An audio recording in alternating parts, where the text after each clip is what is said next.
Hello friends, સ્વાગત છે તમારું મારી ચેનલ મમતાઝ કિચન એન્ડ વ્લોગમાં।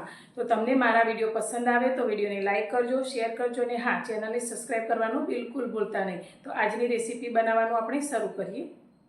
આજે આપણે એવું દૂધ તૈયાર કરીશું જે યાદશક્તિ વધારશે, ઘૂંટણનો દુખાવો દૂર કરશે, હાડકાને મજબૂત કરશે અને સાથે લોહી પણ વધારશે અને શરીરમાં લાગતો થાક, અશક્તિ દૂર કરશે અને શરીરને એકદમ સ્ફૂર્તિલું બનાવશે। તો અત્યારે પરીક્ષાનો સમય નજીક આવી રહ્યો છે, ત્યારે તમે બાળકોને પણ આ દૂધ બનાવીને આપી શકો છો। તો અત્યારે આપણે એકદમ હેલ્ધી અને પીવામાં ખૂબ જ ટેસ્ટી એવું દૂધ તૈયાર કરીશું। દૂધ બનાવવા માટે અત્યારે મેં ગેસ પર એક તપેલી રાખી છે, તો તેની અંદર અત્યારે આપણે 2 ગ્લાસ જેટલું દૂધ લઈશું। તો દૂધ અત્યારે મેં ગાયનું લીધું છે, જેને પહેલાં ગરમ કરી અને મલાઈ કાઢેલું લીધું છે, જે શરીરમાં બિલકુલ ફેટને થવા નહીં દે। હવે આ દૂધને આપણે એક ઉભરો આવે તેટલું ગરમ કરીશું।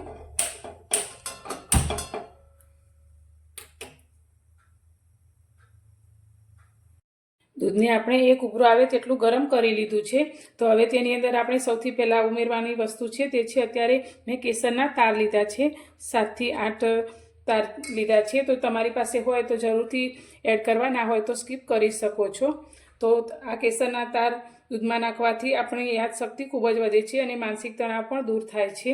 હવે બીજી વસ્તુ અંદર એડ કરીશું તે છે કિસમિસ, સૂકી દ્રાક્ષ। તો અત્યારે આપણે 1 ચમચી જેટલી 7 થી 8 કિસમિસ લીધી છે, તે દૂધની અંદર લઈ લઈશું। તો કિસમિસ લેવાથી કબજિયાત દૂર થાય છે, લોહી વધે છે અને હાડકાં પણ આપણા મજબૂત થાય છે અને શરીરની કમજોરી પણ દૂર થાય છે।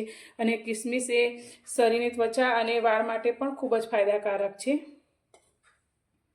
હવે આપણે દૂધની અંદર ઉમેરીશું ખજૂર। તો અત્યારે મેં ઠળિયા કાઢી અને 7 થી 8 ખજૂરને આ રીતે લઈ લીધી છે, તેને આપણે દૂધની અંદર લઈ લઈશું। તો ખજૂર એક પોષક તત્વોનો ભંડાર ગણાય છે, જે હૃદયને મજબૂત કરે છે, હાડકાને મજબૂત કરે છે અને લાંબો સમય સુધી પેટને ભરેલું રાખે છે અને શરીરને ખૂબ જ સારી એવી શક્તિ પૂરી પાડે છે।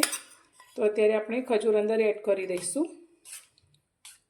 બધું સારી રીતે મિક્સ કરી હવે આપણે આને થોડી વાર માટે રાખી મૂકીશું, જેથી અંદર જે કિસમિસ અને ખજૂર છે એકદમ સરસ રીતે સોફ્ટ થઈ જશે અને દૂધ થોડું આપણું ઠંડુ થશે। તો વિડીયોને સ્કીપ કર્યા વગર પૂરો જોજો અને વિડીયો પસંદ આવે તો લાઈક કરજો અને શેર કરજો। હવે આપણે એક મોટો મિક્સર જાર લઈ લઈશું, તેની અંદર અત્યારે મેં શેકેલા ચણા લીધા છે, 2 મોટી ચમચી જેટલા, જેના ફોતરા મેં કાઢી લીધા છે। તો શેકેલા ચણાની અંદર પ્રોટીન, ફાઇબર, આયરન, કેલ્શિયમ ખૂબ જ વધારે હોય છે, જે વજન ઘટાડવામાં મદદ કરે છે અને શરીરની નસોને મજબૂત કરે છે, સાથે બ્લડ શુગરને પણ નિયંત્રિત કરે છે અને શરીરને એક નવી તાકાત આપે છે। તો અત્યારે આપણે શેકેલા ચણાને મિક્સર જારમાં લઈ લઈશું અને તેની સાથે અત્યારે મેં 3 બદામ અને 2 કાજુ લીધા છે, તે પણ અંદર એડ કરીશું। તો આના ફાયદા આપણે બધા જાણીએ છીએ। તો પીસી અને પહેલાં આનો આપણે ફાઇન પાવડર તૈયાર કરી લઈશું।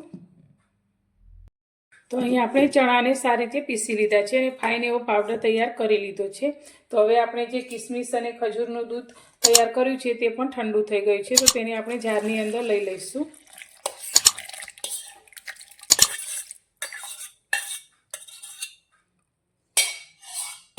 અને ફરી આપણે બધું સારી રીતે પીસી લઈશું। તો તૈયાર છે આપણું અઢળક ફાયદાઓથી ભરપૂર એવું હેલ્ધી અને પીવામાં પણ એકદમ ટેસ્ટી એવું દૂધ। તો સવારે ખાલી પેટે 8 થી 10 દિવસ સુધી રોજ આ રીતે બનાવેલું 1 ગ્લાસ દૂધ પીવાથી શરીરને ખૂબ જ ફાયદો થાય છે અને આ દૂધ બનાવીને તમે પરીક્ષા સમયે બાળકોને પણ આપી શકો છો। તો આખો દિવસ તેમને ભૂખનો અહેસાસ પણ નહીં થાય અને શરીરને શક્તિ પણ મળશે અને સાથે માનસિક તણાવ પણ દૂર થશે। તો તમને મારી આજની આ દૂધ બનાવવાની રીત કેવી લાગી તે મને કોમેન્ટમાં જરૂરથી જણાવજો અને વિડીયોને વધુમાં વધુ શેર કરી અને મારી ચેનલને સબસ્ક્રાઈબ કરવાનું બિલકુલ ભૂલતા નહીં। તો ફરી મળીશું એક નવી જ રેસીપી સાથે નવા વિડીયોમાં।